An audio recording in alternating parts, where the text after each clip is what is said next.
Right, well, hi guys, you'll hear the fridge going in the background. It's a bit hot to keep the windows shut today. Just had a defect on this, so I've taken it over and got it fixed. Electrical socket smashed a bilio, so I had a new one of those put on. I'm off to Dorset area today. Not to actual Dorset, but going to Poole. Picked up my trailer. TIR cord's broken, so I'm going to have to go put another one of those on, which is joyful. Joyful, joyful, joyful, as he's always away. But anyway, I've got something I want to talk about later on, so when I'm on my break I should talk about that. And it's to do with safety and, well, basically brakes. It's something, no, I don't mean working brakes, you know, your rest periods. I actually mean brakes, as in brakes on trailers and things like that.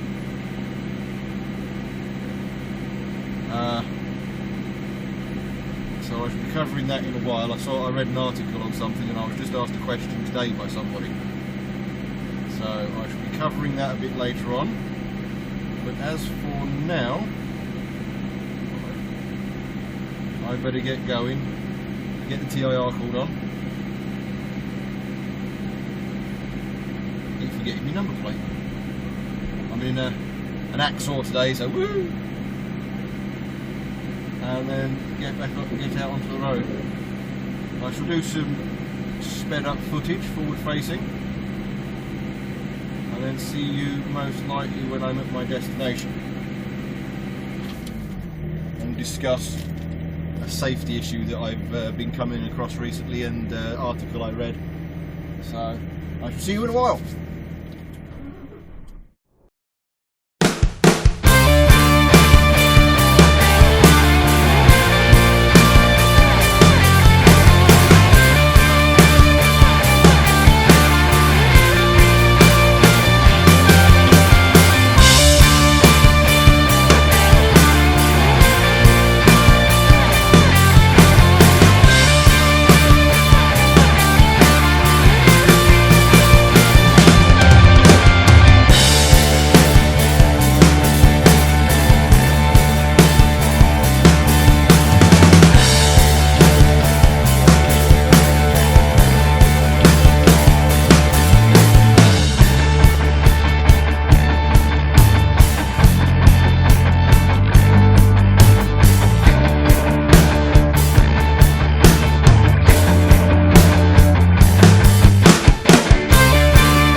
Right, just before I bang this on brake, there's something I want to do first, and this is going to lead into what I'm going to talk about on my brake. Handbrake not applied. Handbrake not applied. That is part of your walk-around checks. You do not take a vehicle out unless you've carried out that check. It's just a backup in case you forget, or you hit it as you're getting out or something like that. But that is part of your walk-around checks. Right, well, anyway, you might have guessed what I want to talk about. First of all, let us read this part. Now, this is from a trucking magazine. I took a screenshot of it. It was online. I've forgotten the name of which magazine it is, but basically, the HSE has urged drivers and operators to take steps to prevent truck runaway incidents when coupling and uncoupling trailers, following a case on 24th of May when a driver was given a 12-week suspended prison sentence and a 12-month ban from driving after admitting causing death by careless driving and a breach of the Health and Safety at Work Act. The case resulted from an incident when the driver was delivering materials to a roadwork site on the A21 in Kent. While coupling the tractor unit to a trailer, it rolled backwards into another vehicle, crushing 20-year-old road worker and causing fatal head injuries. Now, obviously I've paraphrased that and abridged it a little bit.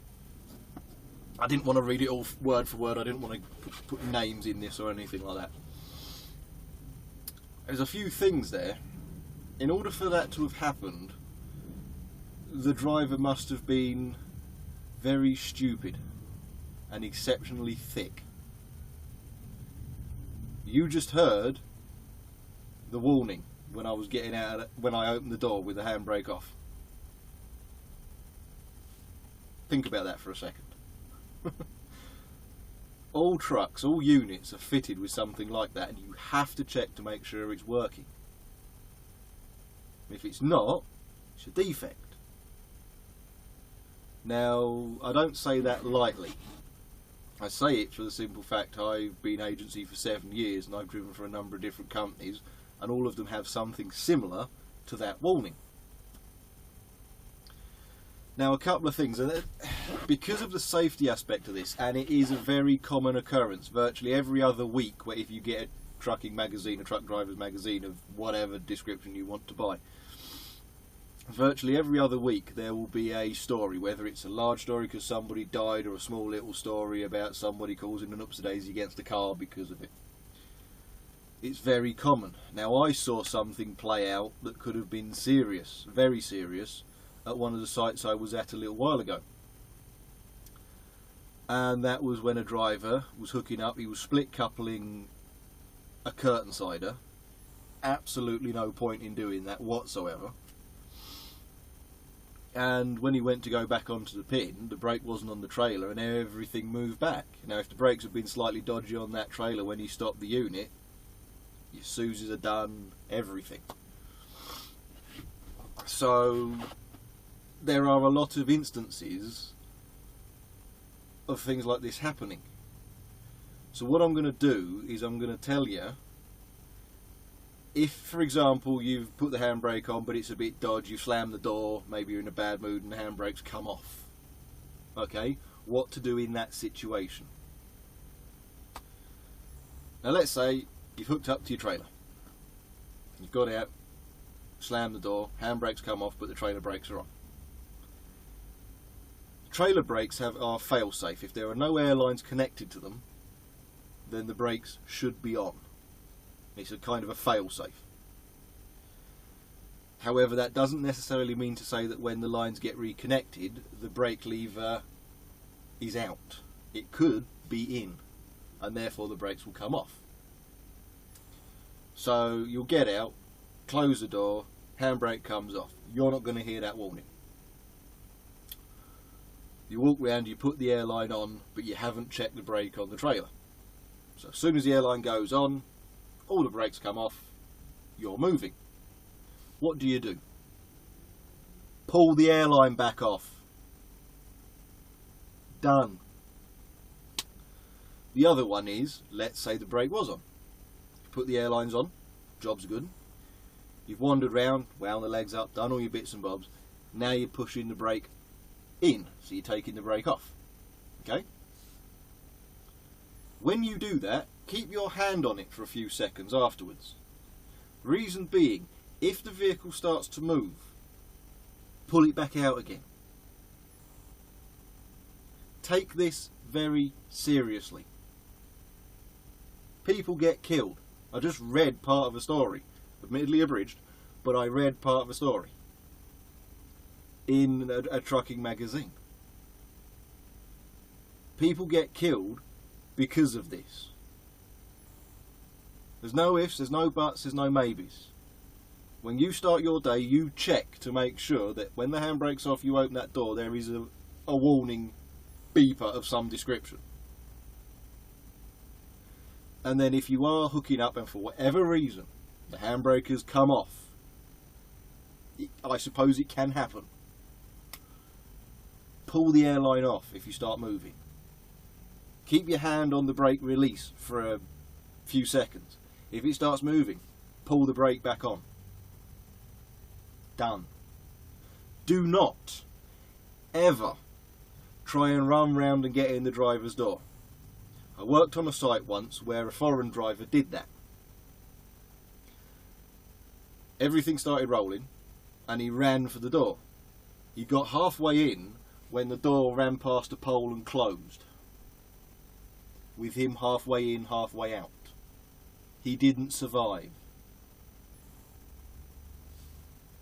You got to brake on the trailer, and if you're on the catwalk, you pull the airline. Done. That's it. You will never be trained on this.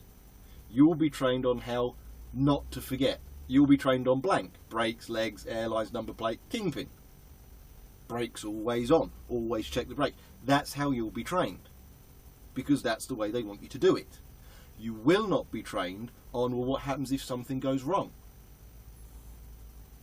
Because if you work as trained, nothing can go wrong, supposedly. But if your brake is faulty and you slam the door, you're in a bad mood. I mean, we've all been in bad moods, let's be honest. We get out, slam the door, all that kind of stuff. We do. Okay, anybody that says they don't, you're lying. To us and to yourself. We do. So, just, if there is something wrong with that, you slam the door in a bad mood and it comes off.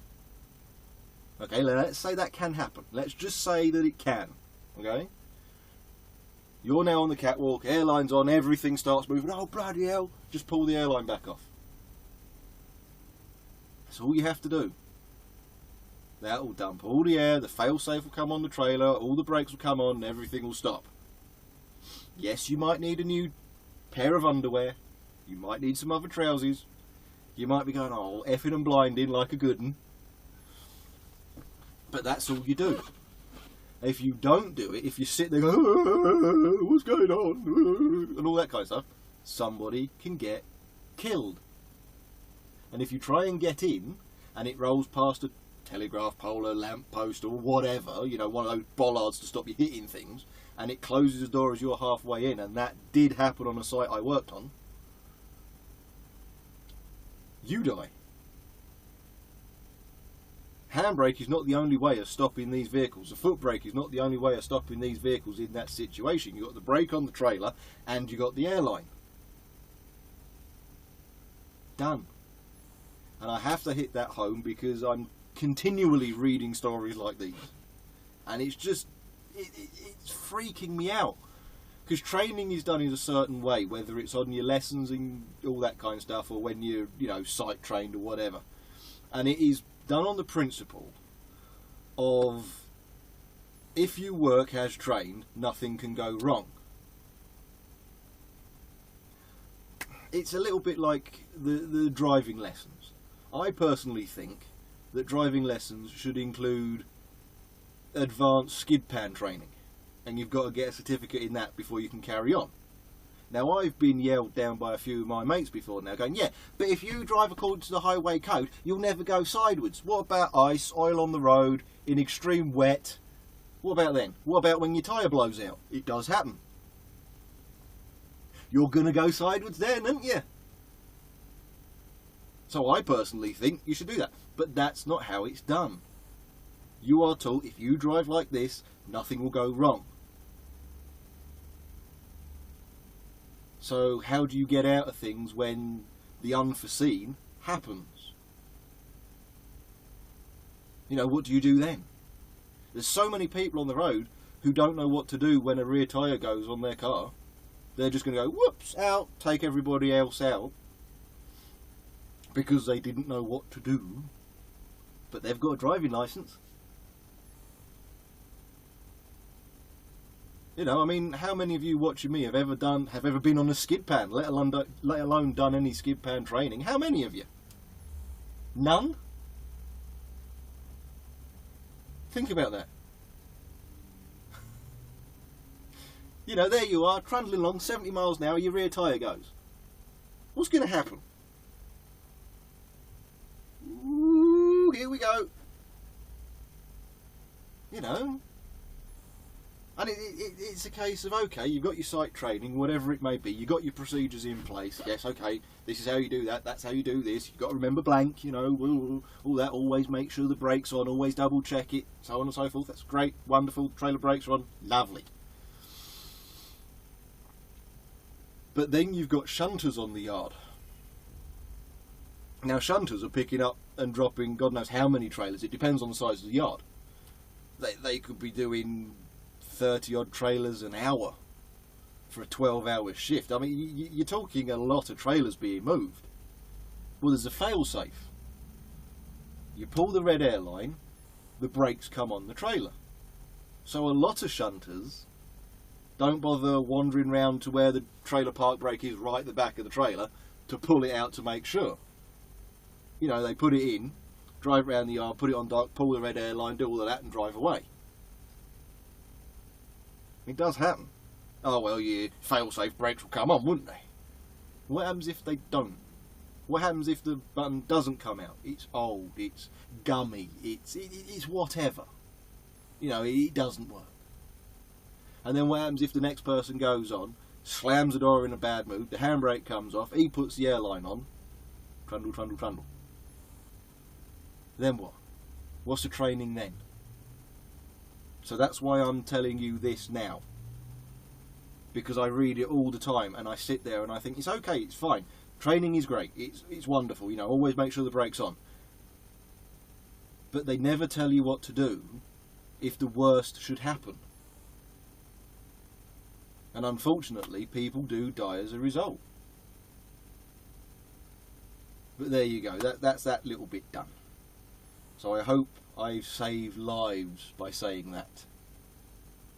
Because it's just getting to me now. Literally all the time I'm reading stuff about this. And you sit there and you think, how? How do you not know? I remember when I was new, it was one of my first days on the site. Now I used to work in the superstore I was rolling for. And I knew a lot of the night drivers because I used to work nights. And they used to deliver and I was on the back door, goods receiving, all that kind of stuff. And so I knew a lot of them. And so when I got on the site, I basically knew everyone. And there was an old guy worked on the site, called Bill, funnily enough. And chatting away and everything. And he said, I'll give you a tip. When you take the brake off on the trailer, just stay there a few seconds. I went, what is that? You know, I'm new, I've been through all the lessons, I've been through the site induction, everything like that. And I'm like, what is that? And he went, what happens if it starts moving? Pull the brake back on, don't you?